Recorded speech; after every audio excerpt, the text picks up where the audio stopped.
پاکستانی سیاست کے بڑے نام مولانا مفتی محمود کی سیاست کیسی تھی؟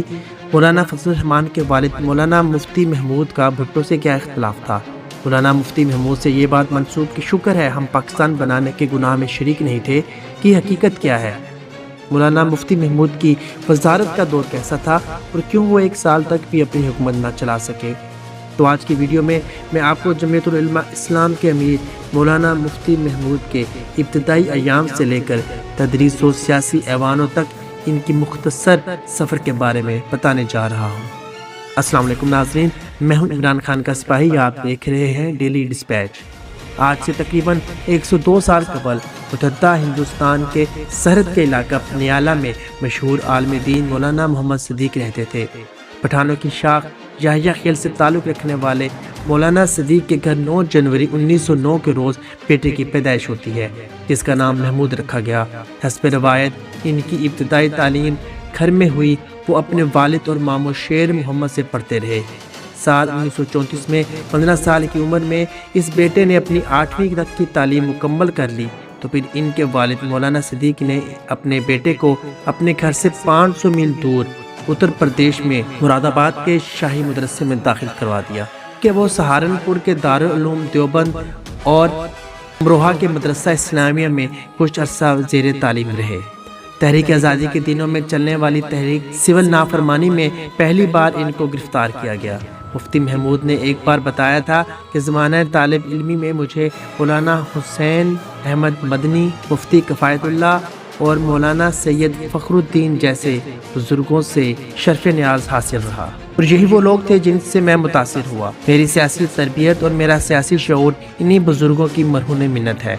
1937 کے انتخابات میں میں نے طالب علم کی حیثیت سے کام کیا۔ 1946 میں جب پورے ہندوستان میں برطانوی سامراج کے بائیکاٹ کی مہم چلائی گئی تو میں نے اس میں بڑھ چڑھ کر حصہ لیا۔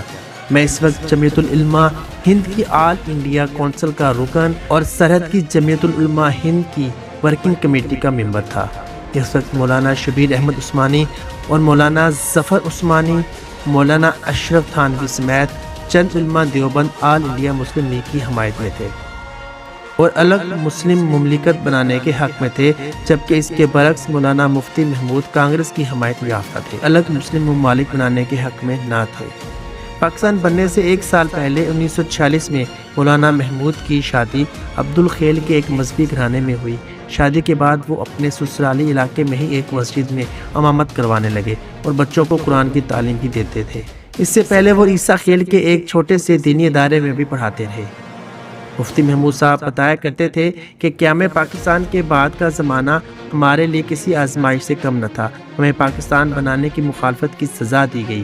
سرحد میں ہمارے ساتھیوں کا رہنا 2 بھر ہو گیا تھا۔ تب 24 گھنٹے ہماری نگرانی کی جاتی تھی۔ پھر ایک روز مفتی محمود مولانا شبیر احمد عثمانی کی دعوت پر اپنے کئی ساتھیوں سمیت جمعیت العلماء اسلام میں شامل ہوئے۔ یاد رہے کہ مولانا شبیر احمد عثمانی تحریک پاکستان میں قائد اعظم کے شانہ بشانہ کھڑے رہے اور یہی مولانا عثمانی 1947 میں پاکستان کی پہلی دستور ساز اسمبلی کے بھی ممبر تھے۔ اگست 1950 میں مفتی محمود ملتان آئے اور یہاں کے مدرسہ قاسم العلوم میں درس و تدریس کی ذمہ داریاں سنبھالی۔ 1953 میں مولانا احمد علی لاہوری کی قیادت میں جمعیت العلماء اسلام نے تحریک ختم نبوت میں حصہ لیا تو مولانا مفتی محمود بھی اس میں بڑھ چڑھ کر حصہ لیتے رہے، لیکن کچھ روز بعد ان کو گرفتار کر لیا گیا اور وہ 7 ماہ تک قید میں رہے۔ 1955 میں مولانا کو قاسم العلوم ملتان میں شیخ الحدیث بنا دیا گیا۔ کہتے ہیں کہ مولانا صاحب نے 25 سالوں میں تقریباً 22,000 فتوے جاری کیے۔ 1958 میں ایوب خان نے فیروز خان کی حکومت کا تختہ الٹ کر مارشل لا لگا دیا اور جمہوریت کا جنازہ نکال دیا۔ تب مفتی محمود ایوب خان کی مخالفت میں کھڑے رہے اور بالآخر ایوب خان کے نہ چاہتے ہوئے بھی 1962 کے الیکشن میں ڈیرہ اسماعیل خان کی واحد سیٹ پر فتح حاصل کی اور پہلی بار قومی اسمبلی میں پہنچے۔ ایوب خان کے دور میں 1 یونٹ کے خلاف آواز بلند کرنے پر انہوں نے قید بھی گزاری۔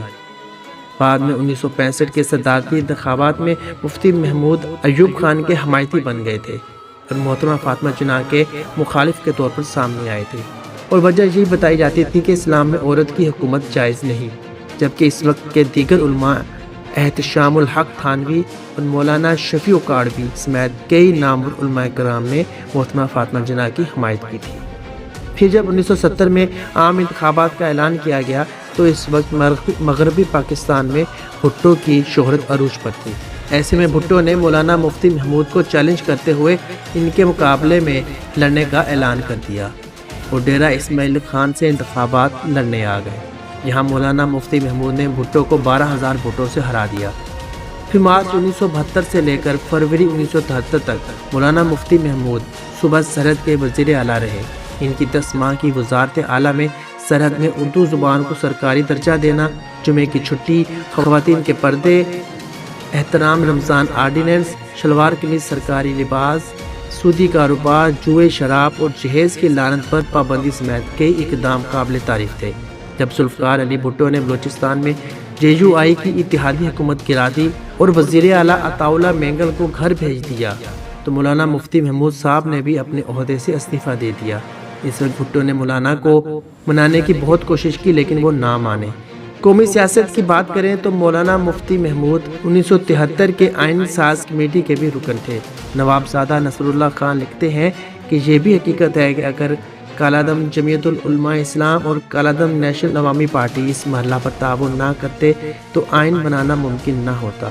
چنانچہ 73 کے آئین میں جتنی اسلامی دفعات موجود ہیں ان کو آئین کا حصہ بنانے میں مفتی صاحب کا سب سے نمایاں حصہ تھا۔ 1976 میں چلنے والی ختم نبوت تحریک میں بھی مفتی صاحب نے نمایاں کردار ادا کیا، جس کی وجہ سے قادیانی کو غیر مسلم قرار دیا گیا تھا۔ 1971 میں جب عوام بھٹو کے خلاف سڑکوں پر آ چکی تھی تو اس افراتفری کا فائدہ اٹھاتے ہوئے 5 جولائی 1971 کو ضیاء الحق نے مارشل لا لگا دی۔ مفتی محمود آمریت کے دور میں بھی سیاست میں ایکٹیو رہے اور ضیاء دور میں بھی گرفتار ہوتے رہے۔ اکتوبر 1980 میں مفتی محمود نے سفر حج کا ارادہ کیا۔ فلائٹ لینے کے لیے وہ کراچی میں ٹھہرے ہوئے تھے۔ 14 اکتوبر کے روز مدرسے میں ان کو دل کا دورہ پڑا اور وہ اپنے خالق حقیقی سے جا ملے۔ ان کا کراچی، ملتان اور پھر آخر میں ڈیرہ اسماعیل خان میں 4 مرتبہ جنازہ پڑھایا گیا اور ان کو اپنے گاؤں میں ہی سپرد خاک کیا گیا۔ PTV کو ایک انٹرویو دیتے ہوئے جب پوچھا گیا کہ آپ پاکستان بننے سے پہلے آل انڈیا مسلم لیگ کے خلاف کیوں تھے اور کانگریس کی حمایت کیوں کرتے تھے تو انہوں نے کہا، ہمارے ذہن میں ایک خاکہ تھا مسلمانوں کے حقوق کے تحفظ کے لیے۔ وہ یہ تھا کہ اس وقت ہندوستان کے 13 صوبے تھے۔ 6 صوبوں میں اکثریت مسلمانوں کی تھی اور 7 میں ہندوؤں کی اکثریت تھی۔ تو اس طریقے سے ہمارا ایک فارمولہ، جب اسماعیل کا فارمولہ مشہور ہے، چھپا ہوا اس زمانے کا، کہ صوبائی خود مختاری مل جائے اور صوبے مکمل خود مختار ہو۔ صرف 3 محکمے، مثلا ڈیفنس ہے یا مواصلات ہے اور فارن افیئرس، یہ جو ہے مرکز کے ساتھ ہوں اور باقی صوبے خود مختار ہوں۔ اس کے ساتھ ساتھ مرکزی پارلیمنٹ میں تناسب نمائندگی کا اس طرح ہو کہ مسلمان قوم اور ہندو یہ دونوں اکثریتی اقوام شمار ہوں گی اور ان کا تناسب جو ہے وہ 45% پارلیمنٹ میں ہوگا اور باقی 10% وہ دوسری اقلیتیں ہوں گی۔ تو اس طریقے سے خیال یہ تھا کہ ہندوستان ایک بھی رہے گا اور مرکزی پارلیمنٹ میں جو حقوق کے ضائع ہونے کا خطرہ تھا وہ بھی ٹل جائے گا اور صوبوں کی خود مختاری سے باقی مسلمانوں کے مسائل جو ہیں وہ بھی حل ہو جائیں گے۔ مفتی محمود کی جانب سے یہ بیان اکثر سننے میں آتا ہے کہ انہوں نے کہا تھا کہ شکر ہے ہم پاکستان بنانے کے گناہ میں شریک نہیں تھے۔ اس کے بارے میں ایک تحقیق کی گئی تو معلوم ہوا کہ جب 1970 کے انتخابات میں شیخ مجیب الرحمان کو زیادہ اکثریت حاصل ہوئی اور بھٹو کو کم سیٹیں ملی تو بھٹو نے نعرہ لگا دیا کہ ہم ادھر اور تم ادھر۔ تب مشرقی پاکستان میں افراتفری پیدا ہو گئی اور آزادی کی باتیں ہونے لگیں۔ تب مولانا مفتی محمود نے شیخ مجیب الرحمان سے کہا، آپ مسلم لیگی تھے، ہم کانگریسی، آپ پاکستان بنا رہے تھے تو ہم نے کہا کہ نہ بناؤ، اس سے مسلمانوں کا نقصان ہوگا۔ اب آپ پاکستان توڑ رہے ہیں تو ہم آپ سے کہہ رہے ہیں کہ اسے نہ توڑیں، اس سے مسلمانوں کا نقصان ہوگا۔ اور پھر کچھ روز بعد مولانا مفتی نے بھٹو کو جواب دیتے ہوئے کہا تھا کہ ہم پاکستان کی تقسیم کے ذمہ دار نہیں، اس کی ذمہ داری تم پر عائد ہوتی ہے۔ ہم تو ہندوستان کی تقسیم کے بھی حق میں نہیں تھے، پاکستان کی تقسیم کے حق میں کیسے ہو سکتے ہیں؟ یہ تقسیم کرنا تمہارا ہی کام ہے۔ عمران خان کو چاہنے والے ہمارے چینل کو ضرور سبسکرائب کریں۔ کل بھی تم نے ملک کو تقسیم کیا تھا اور آج بھی تم نے ملک کو دو لخت کر دیا ہے۔ اگر یہ تقسیم گناہ ہے تو اس تقسیم میں ہم نہ کل شریک تھے اور نہ آج اس گناہ میں ہم حصے دار ہیں۔ اب تک کے لیے اتنا ہی، اپنا خیال رکھیے گا۔ اللہ عمران خان کا حامی و ناصر ہوں۔